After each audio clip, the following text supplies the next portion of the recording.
अस्सलाम वालेकुम नाज़रीन। आज की इस वीडियो में हम कोल्ड ड्रिंक्स पर बात करेंगे। हम जानेंगे किस तरह कोल्ड ड्रिंक्स इंसानी सेहत के लिए बहुत ही खतरनाक है। वो लोग जो Pepsi, Coca Cola, Mirinda, Phanta, due, sting या किसी भी तरह की कोल्ड ड्रिंक्स के आदी हो चुके हैं, इस वीडियो को देखने के बाद आप लोगों को अंदाजा हो जाएगा, आपको पता चलेगा किस तरह कोल्ड ड्रिंक्स हमारे गुर्दों को खराब करती है, जिगर को खराब करती है, मैदे को खराब करती है, हमें हार्ट डिजीज की तरफ लेके जाती है, ओबेसिटी, मोटापे की तरफ लेके जाती है, वजन बढ़ा देती है।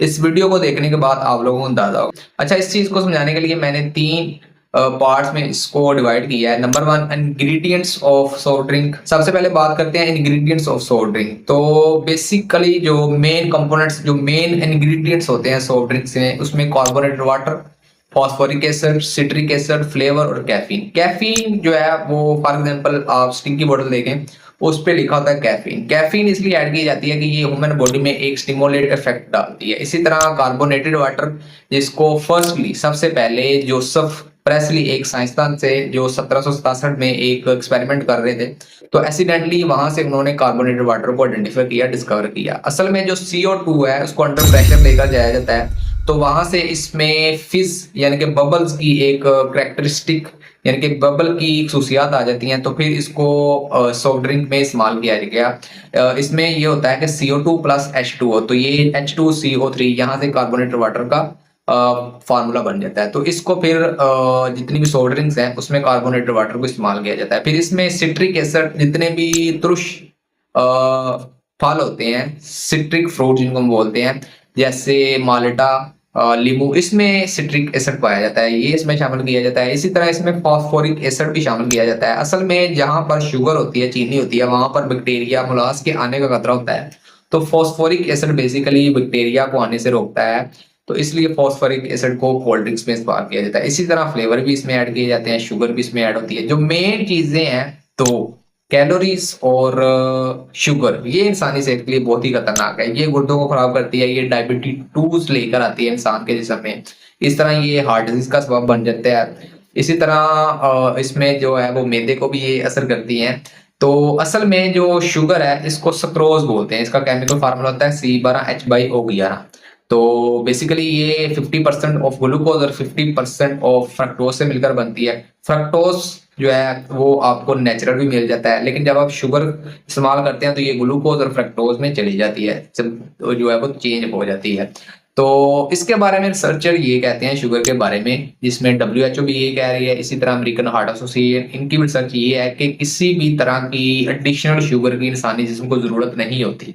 आप जो रोजाना खुराक इस्तेमाल कर रहे हैं, फ्रूट्स इस्तेमाल कर रहे हैं या और दीगर चीजें खा रहे हैं, तो उससे इतनी शुगर आपकी बॉडी को मिल जाती है कि जितनी जरूरत होती है। इसलिए एडिशनल शुगर की 0% जरूरत है किसी भी बॉडी को। लेकिन अगर फिर भी किसी की जान जो है वो जा रही है, वो ऐसी चीजों को इस्तेमाल किए बगैर नहीं रह सकता जिसमें आर्टिफिशियल तरीके से शुगर ऐड की गई है, तो उसकी लिमिट बताई गई है। WHO ने भी सेम बताई है। इसी तरह जो अमेरिकन हार्ट एसोसिएशन है, इनकी भी सेम रिसर्च है कि 36 ग्राम फॉर मेल, यानी कि एक मर्द जो है वो रोजाना अगर एडिशनल शुगर ले रहा है तो वो 36 ग्राम ले, जो कि 9 टीस्पून बनते हैं। इस तरह फीमेल के लिए इन्होंने 25 ग्राम बताया, जो कि 6 टीस्पून बनते हैं। इससे ज्यादा अगर आप लेंगे तो वो इंसानी सेहत पर बहुत ज्यादा खतरनाक असरात सामने आएंगे। वैसे तो ये जो एडिशनल शुगर आप लेते हैं, ये भी WHO और अमेरिकन हार्ट एसोसिएशन के अकॉर्डिंग आपको जरूरत नहीं है। इसका भी अगर आप रेगुलर इस्तेमाल करेंगे तो ये आपको डायबिटीज 2 की तरफ लेके जा सकती है। डायबिटीज 2 आएगी, इसका मतलब है आपके गुर्दे खराब होंगे, हार्ट डिजीज में आप चले जाएंगे। इसी तरह ओबेसिटी आएगी, वेट बढ़ेगा और दीगर बीमारियों को आप शिकार होंगे।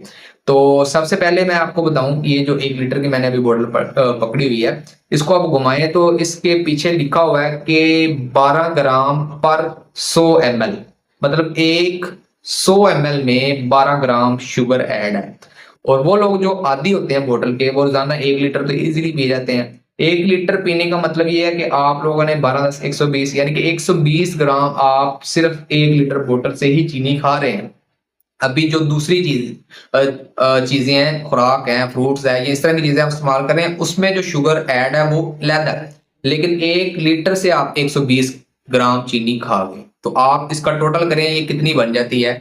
तो इतनी ज्यादा अगर आप शुगर रोजाना की बेस पर इस्तेमाल करेंगे तो आप डायबिटीज 2 के शिकार बहुत जल्द हो जाएंगे। अगर आपको डायबिटीज 2 हो जाती है तो इसका मतलब है आपके गुर्दे खराब होंगे, हार्ट डिजीज में आप मुब्तला हो जाएंगे, बिकॉज आपका कोलेस्ट्रॉल लेवल, शुगर लेवल बढ़ेगा। इस तरह मैदा आपका खराब होगा, जिगर आपका खराब हो जाएगा। तो पहली बात तो इसमें ये है। दूसरी इसमें है कैलोरीज की। अब कैलोरीज की भी दो किस्में हैं। एक वो कैलोरीज जिसमें न्यूट्रिएंट्स होते हैं, जिसमें प्रोटीन, फैट्स, जिसमें जनाब मैग्नीशियम, कैल्शियम या विटामिन वगैरह पाए जाते हैं, यानी कि ये न्यूट्रिएंट्स हैं जो आपको कैलोरीज से मिलते हैं। असल में कैलोरीज एक यूनिट होता है एनर्जी का। जो भी खाना आप खाते हैं, फूड खाते हैं, उससे जो एनर्जी आती है, कैलोरीज उसका एक यूनिट है, ठीक है। हमें बताता है कितनी जो है कैलोरीज, कितनी एनर्जी जो है वो आपको एक फूड से, ये फूड खाने से मिलती है। तो इसमें जो कोल्ड ड्रिंक्स में कैलोरीज मेंशन होती है, जैसे इसमें मेंशन है 50 कैलोरीज पर 100 ml, यानी कि 100 ml की बोतल में 50 कैलोरीज होती है। और ये कैलोरीज वो होती हैं जो कि जीरो न्यूट्रिएंट्स वाली होती हैं, इसमें कोई भी न्यूट्रिएंट्स नहीं होता। मैं एग्जांपल की मदद से आपको समझाता हूँ।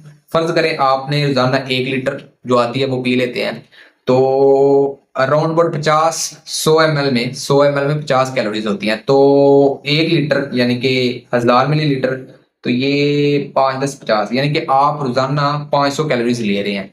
एक तरफ 2 पराठे आलू वाले हों तो आपको 300 कैलोरीज मिलती है अगर आप 2 पराठे आलू वाले खा लेते हैं, और दूसरी तरफ आप 500 कैलोरीज ये वाली ले रहे हैं। एक तरफ 500 कैलोरीज ऐसी हैं जिसमें कोई न्यूट्रिएंट्स नहीं है, और इस 500 कैलोरीज को खाने के बाद, लेने के बाद आपको भूख भी लगेगी, आप और चीजें भी खा सकते हैं, खाना भी खा सकते हैं। और एक तरफ 300 कैलोरीज वो आलू वाले पराठों की पड़ी हुई है, 300 या 400 कैलोरीज ये तकरीबन बनती है। वो कैलोरीज है जिसको खाकर आपको भूख भी नहीं लगेगी, आप सारा दिन निकाल सकते हैं। तो आप कौन सी कैलोरीज को चूज करेंगे? डेफिनेटली आप उन कैलोरीज को चूज करेंगे, 300 400 कैलोरीज को चूज करेंगे जिनको खा के आपको न्यूट्रिएंट्स भी मिलेंगे, आपको भूख भी नहीं लगेगी, आपको किसी और चीज की तमन्ना भी नहीं होगी। और एक तरफ वो कैलोरीज है जिनको खाकर आपको भूख भी लगेगी, आपको नुकसान भी होगा, आपको न्यूट्रिएंट्स भी नहीं मिलेंगे। तो ये बेसिक फर्क होता है। जो कोल्ड ड्रिंक्स है इनमें एम्प्टी कैलोरीज होती हैं और शुगर भी इनमें बहुत ज्यादा होता है। वो लोग जो आदी होते हैं वो रोजाना 1 लीटर अगर पी रहे हैं तो वो 120 ग्राम से ऊपर शुगर भी रोजाना, चीनी भी रोजाना कंज्यूम कर रहे हैं। कैलोरीज भी वो 500 600 कैलोरीज भी इससे ले रहे हैं जो कि बिल्कुल जीरो न्यूट्रिएंट्स वाली होती हैं। तो इस तरह इस कोल्ड ड्रिंक्स का आपकी बॉडी के लिए कोई भी फायदा नहीं है। इसके नुकसान हैं, ये डायबिटीज 2 लेकर आती है। जैसे मैंने पहले बोला कि अगर किसी को डायबिटीज 2 हो जाती है तो उसके गुर्दे बड़ी जल्दी खराब होंगे, वो हार्ट डिजीज का शिकार हो जाएगा, बिकॉज आपका शुगर लेवल हमेशा ऊपर रहेगा, जिसकी वजह से आप हार्ट डिजीज का, कार्डियोवैस्कुलर डिजीज का शिकार हो जाएंगे, आपका मैदा खराब हो जाएगा, आपका जिगर काम करना छोड़ देगा। तो इसलिए अपनी खुराक को चेंज करें, इन कोल्ड ड्रिंक्स को अपनी खुराक से निकालें। नेचुरल चीजें, जो कुदरती चीजें हैं उनको लेकर आए, बिकॉज आप अपनी सेहत का खुद ही ख्याल रख सकते हैं, कोई आपकी सेहत का ख्याल नहीं रखेगा। शुक्रिया।